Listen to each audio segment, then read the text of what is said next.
नमस्कार दोस्तों, मैं सुदेश प्रताप सिंह आप सभी का अपने YouTube चैनल यूनिक रीडर पर बहुत बहुत स्वागत, वंदन और अभिनंदन करता हूँ।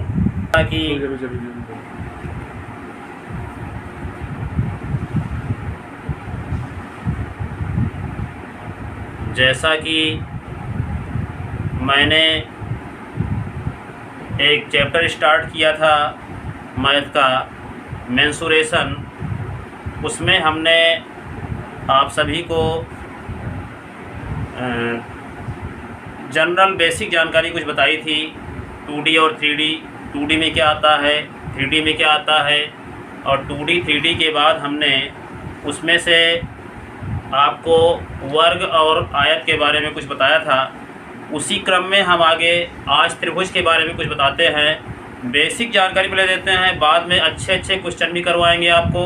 पहले हम आपको बेसिक जानकारी देते हैं। त्रिभुज का बेसिक क्या है, ध्यान से देखिएगा, आज समझ में आए, अच्छा लगे तो सेशन को लाइक कीजिएगा और चैनल को सब्सक्राइब कीजिएगा तथा अपने सभी दोस्तों के साथ शेयर कीजिएगा। तो हम चलते हैं, शुरू करते हैं आज त्रिभुज के बारे में। ध्यान से समझिएगा। त्रिभुज क्या है? त्रिभुज हम देखते हैं त्रिभुज कैसे बनता है। इस प्रकार से ये त्रिभुज है हमारे पास, इसका नाम हो गया ABC। ये त्रिभुज है। अगर त्रिभुज की परिभाषा हम कहें तो तीन भुजाओं से घिरी हुई आकृति को त्रिभुज कहते हैं, या तीन भुजाओं से बंद आकृति को त्रिभुज कहते हैं। केवल तीन भुजाओं से बनी हुई आकृति हम नहीं कह सकते, क्योंकि तीन भुजा से बनी हुई आकृति तो हम ऐसे भी लिख सकते हैं, ये भी तीन भुजा से बनी आकृति है। लेकिन तीन भुजा से बनी हुई बंद आकृति को हम कहेंगे, तभी त्रिभुज माना जाएगा। तो त्रिभुज की परिभाषा होगी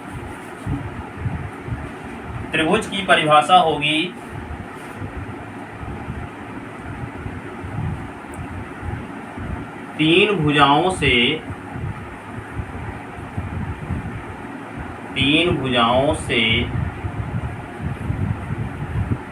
घिरी हुई आकृति को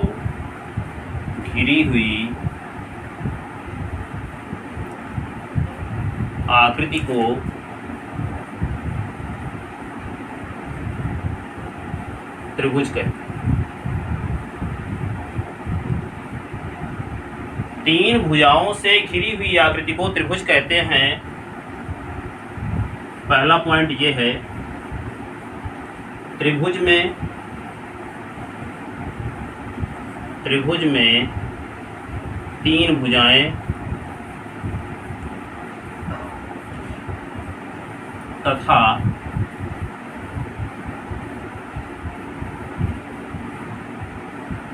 त्रिभुज में तीन भुजाएं तथा तीन कोण होते हैं। अगर हम कहें त्रिभुज में तीन भुजाएं कौन कौन सी हैं, एक भुजा है ये AB, अगली भुजा है BC, अगली भुजा है CA। यहाँ पर त्रिभुज की तीन भुजाएं हो जाएंगी AB, BC और CA। अगर हम कहें तीन कोण कौन कौन से हैं, तो तीन कोण हो जाएंगे कोण A, कोण B और कोण C। ये तीन भुजा और तीन कोण हो गए। एक बात और याद रखेंगे, त्रिभुज के तीनों अंतःकोणों का योग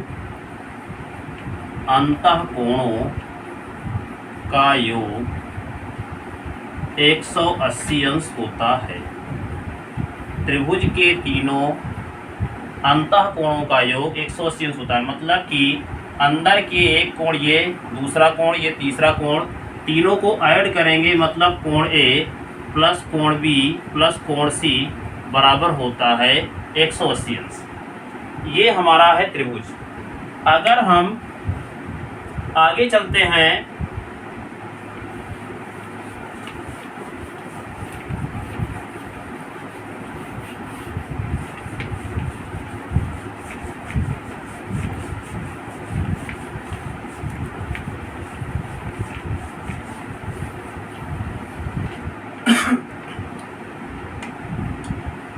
आगे है त्रिभुज का निर्माण।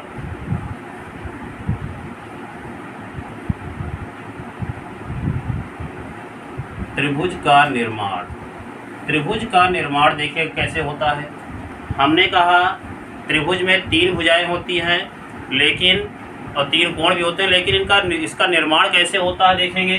तो निर्माण होता है जैसे त्रिभुज में 3 भुजाएं हैं, ये ए है, बी है, सी है। ए के सामने की भुजा हम ए मान लें, और कोण बी के सामने की भुजा हम बी मान लें, सी के सामने की भुजा हम सी मान लें अगर, तब ये 3 भुजाएं हो गई ए बी सी। अगर 3 भुजाएं ए बी सी हो गई तो त्रिभुज का निर्माण कैसे होता है। पहला, त्रिभुज की, पहले हम आपको बता दें, पहला जो हम लिखने जा रहे हैं, त्रिभुज की किन्हीं 2 भुजाओं का योग सदैव तीसरी भुजा से बड़ा होता है। तो वही लिखने जा रहे हैं, त्रिभुज की किन्हीं 2 भुजाओं का योग, 2 भुजाओं का योग, 2 भुजाओं का योग सदैव तीसरी भुजा से बड़ा होता है। त्रिभुज की किन्हीं 2 भुजाओं का योग सदैव तीसरी भुजा से बड़ा होता है। इसका मतलब हम इसको कैसे लिख सकते हैं, 2 भुजा चाहे जो जोड़ लें। जैसे हम ए और बी ऐड करेंगे, ए प्लस बी, तो ये हमेशा ऐड करने के बाद बड़ा होना चाहिए किससे, सी से, तभी त्रिभुज बन पाएगा। या फिर हम बी और सी जोड़ लें, बी और सी जोड़ लें तो ये बड़ा होना चाहिए किससे, तीसरी भुजा ए से। या फिर हम सी और ए जोड़ लें, सी और ए जोड़ लें तो क्या होना चाहिए, बड़ा होना चाहिए किससे, ये डी से। तब हमारे त्रिभुज का निर्माण हो सकता है। पहला तरीका ये है कि त्रिभुज की किन्हीं 2 भुजाओं का योग सदैव तीसरी भुजा से बड़ा होता है। मतलब कि ए प्लस बी बड़ा होगा सी से, बी प्लस सी बड़ा होगा ए से, सी प्लस ए बड़ा होगा बी से। तब हमारे त्रिभुज का निर्माण हो सकता है। दूसरा तरीका क्या है, दूसरा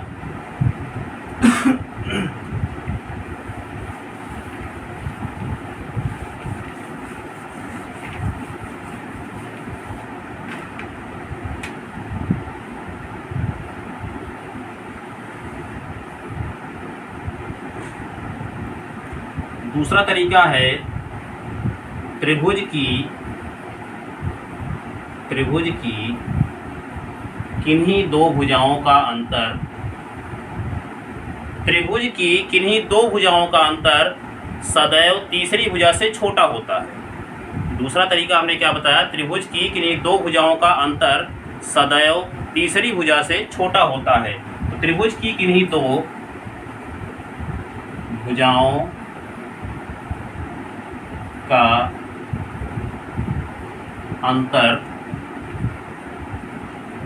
सदैव तीसरी भुजा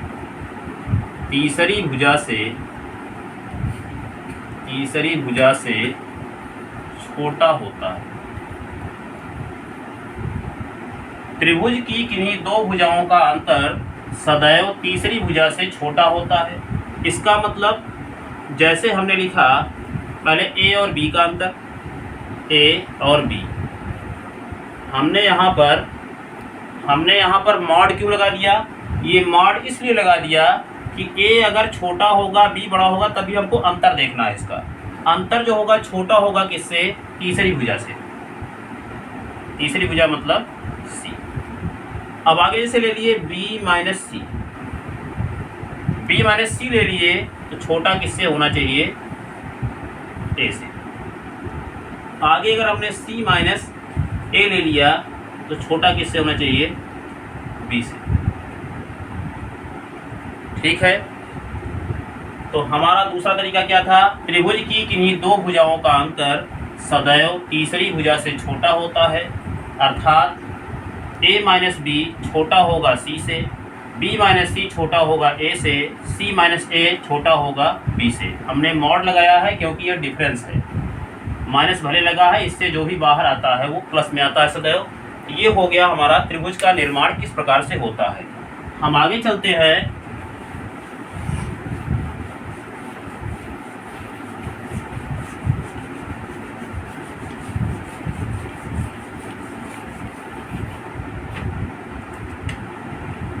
आगे है त्रिभुज के प्रकार। त्रिभुज के प्रकार।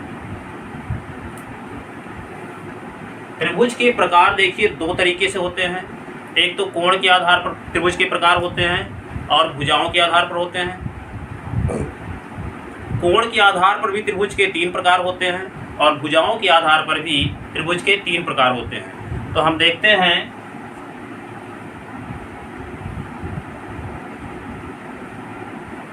कोण के आधार पर, कोण के आधार पर और यहाँ पर भुजाओं के आधार पर, भुजाओं के आधार पर। ये है कोण के आधार पर और ये है भुजाओं के आधार पर। 2 प्रकार से बांटा गया है। तो कोण के आधार पर त्रिभुज के कितने प्रकार होते हैं? पहला होता है समकोण त्रिभुज। पहला होता है समकोण त्रिभुज। दूसरा होता है न्यून कोण त्रिभुज। दूसरा होता है न्यून कोण त्रिभुज और तीसरा होता है अधिक कोण त्रिभुज।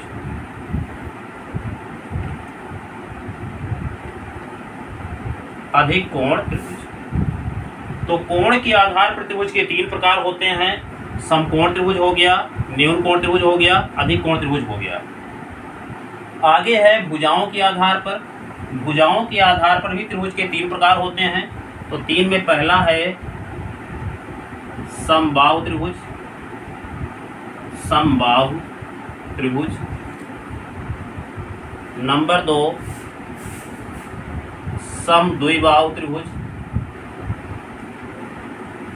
समद्विबाहु त्रिभुज। नंबर 3 विषमबाहु त्रिभुज। विषमबाहु त्रिभुज। तो हमने बताया भुजाओं के आधार पर, भुजाओं के आधार पर भी त्रिभुज 3 प्रकार के होते हैं। पहला त्रिभुज है समबाहु त्रिभुज, दूसरा है समद्विबाहु त्रिभुज और तीसरा है विषमबाहु त्रिभुज। इसका मतलब त्रिभुज के प्रकार 2 तरीके से बांटे जा सकते हैं। पहला है कोणों के आधार पर 3 प्रकार के समकोण त्रिभुज, न्यून कोण त्रिभुज और अधिक कोण त्रिभुज। दूसरा है भुजाओं के आधार पर। भुजाओं के आधार पर भी त्रिभुज के 3 प्रकार होते हैं। समबाहु त्रिभुज, समद्विबाहु त्रिभुज और विषमबाहु त्रिभुज। तो हम एक एक करके आपको समझाते हैं। वैसे इन दोनों में हमने जो सबसे ऊपर त्रिभुज लिखा है वो एग्जाम की दृष्टि से सबसे ज़्यादा इम्पोर्टेंट है। जैसे समकोण त्रिभुज एग्जाम में सजा पूछा जाता है।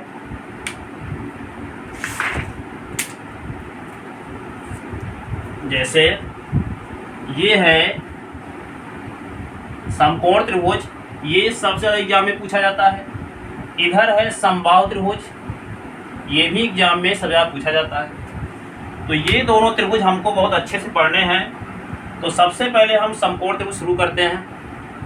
आज हम आपको केवल समकोण त्रिभुज के बारे में बताएंगे, फिर अगले दिन आगे की जानकारी दी जाएगी। धीरे धीरे हम आपको सब कुछ बताएंगे, पढ़ाएंगे और आप केवल आपको जैसा लगता है सेशन को कमेंट में वैसा लिखिएगा। तो हम चलते हैं समकोण त्रिभुज।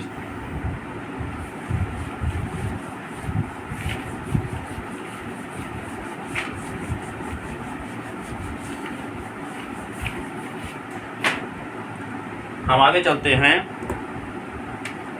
समकोण त्रिभुज। समकोण त्रिभुज। समकोण त्रिभुज क्या होता है इससे पहले जानिए। ऐसा त्रिभुज जिसमें एक कोण 90 अंश होता है उसे समकोण त्रिभुज कहते हैं। जिसमें एक कोण 90 अंश होता है उसे समकोण त्रिभुज कहते हैं। जैसे ये हमने बनाया, ये है एक समकोण त्रिभुज जिसमें यहाँ पर दोनों रेखाएं एक दूसरे के परपेंडिकुलर हैं, अर्थात यहाँ कोण जो है 90 डिग्री बन रहा है। एक ही कोण 90 अंश बनेगा, वही समकोण त्रिभुज होता है।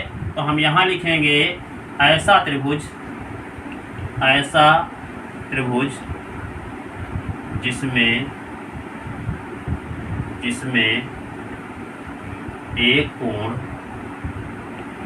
एक कोण 90 अंश का हो तथा शेष दोनों कोण न्यून कोण।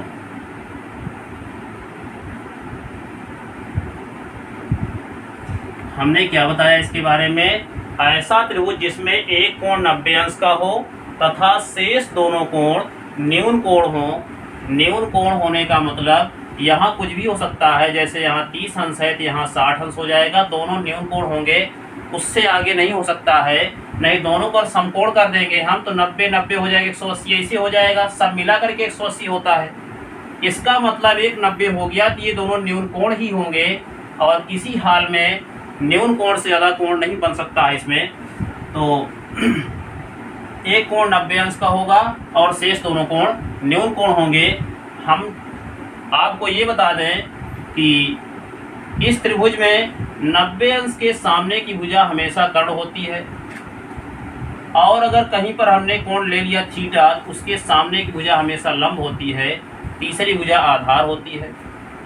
अब जैसे हम त्रिभुज बना दिए इस तरह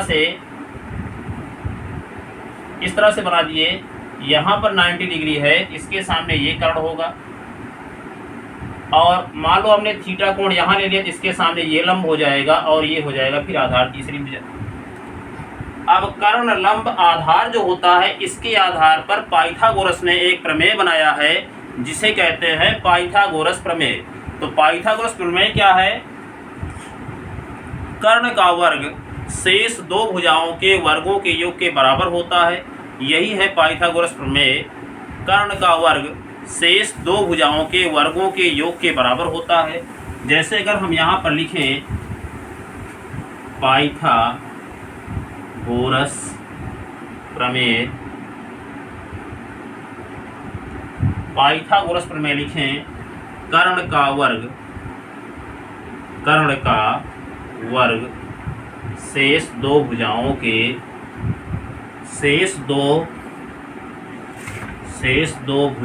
के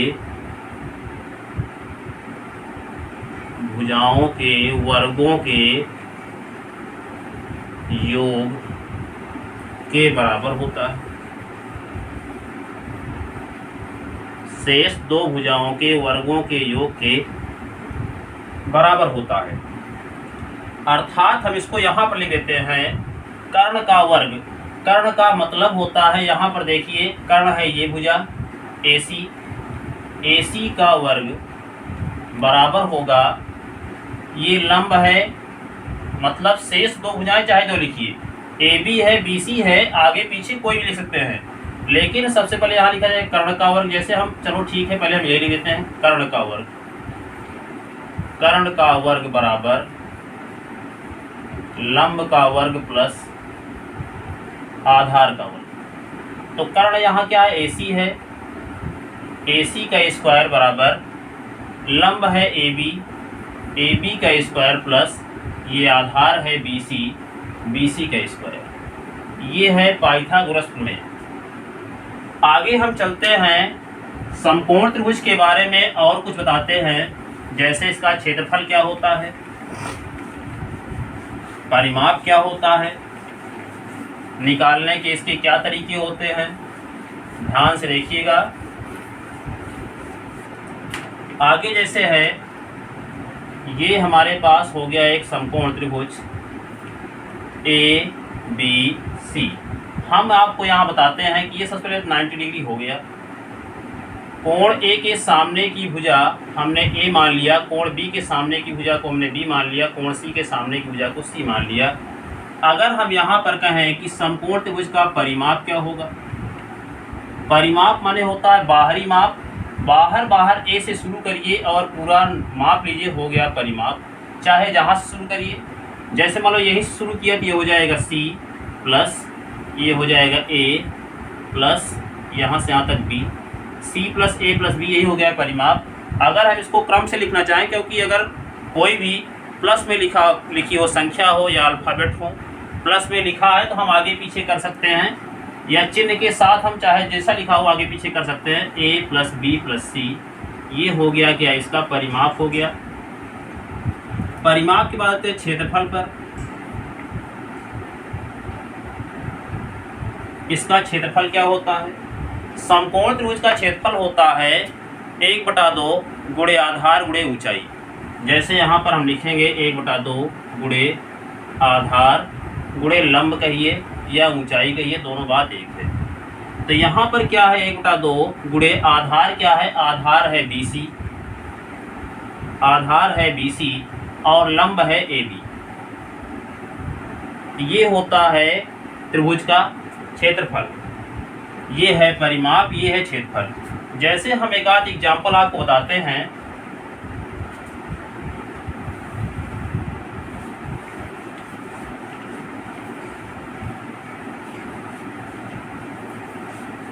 एग्जाम्पल जैसे एक आध लेते हैं। हमने यहाँ पर एक बना दिया त्रिभुज, ये बना दिया हमने एक त्रिभुज ABC। क्योंकि समकोण त्रिभुज है, हमको भुजाएं भी उसी प्रकार लिखना होगा। जैसे हमने यहाँ लिख दिया 6 लिख दिया, यहाँ 8 लिख दिया, यहाँ 10 लिख दिया। पाइथागोरस प्रमेय पर हमारी जो भुजाएं हैं वो फॉलो करनी चाहिए। तो हमने उसी प्रकार से माना है कि कर्ण का वर्ग करोगे, शेष दो भुजाओं का वर्ग का योग करोगे तो बराबर आएगा। हमने वैसा ही मान लिया है। अगर यहाँ हम परिमाप निकालेंगे, परिमाप, तो परिमाप होगा सभी भुजाओं का योग, मतलब कि 8, ये भुजा 8 हो गई, ये 6 और ये 10, 8 + 6 + 10, 8 से 14 10 24। तो 24 ये क्या आएगा? हमारा परिमाप आएगा। अगर हम क्षेत्रफल की बात करें, क्षेत्रफल की बात करें तो इसका होता है 1/2 गुणे आधार गुणे लंब। 1/2 गुणे आधार गुणे लंब, 1/2 गुणे आधार क्या है? आधार है 6 और लंब क्या है? लंब है 8। तो 2 × 6 और 8 त्रिक हो जाएगा 24। तो यहाँ भी 24 आ गया, क्षेत्रफल आ गया 24, परिमाप आ गया 24। तो ये निकालने का तरीका है। और भी बहुत तरीके हैं, सब कुछ बताएंगे हम। तो आज हम यही करते हैं समकोण त्रिभुज में। कल हम या परसों जब भी अगला वीडियो आता है, हम इससे अच्छे क्वेश्चन समकोण त्रिभुज पे लेकर आएंगे। उसके बाद हम आगे के टॉपिक को स्टार्ट करेंगे। जैसे अगला इसी का टाइप जो है समबाहु त्रिभुज है, न्यून कोण त्रिभुज है, अधिक कोण, जैसे भी जो भी इम्पोर्टेंट ज़्यादा लगेगा उसको हम ज़रूर बताएंगे। तो आज के लिए इतना ही रखते हैं। अगर आपको ये सेशन समझ में आया हो, अच्छा लगा हो, तो लाइक करिएगा, सब्सक्राइब करिएगा, शेयर करिएगा अपने दोस्तों के पास और कमेंट ज़रूर करिएगा कि आपको ये सेशन कैसा लगा। तो चलते हैं। जय हिंद, जय भारत।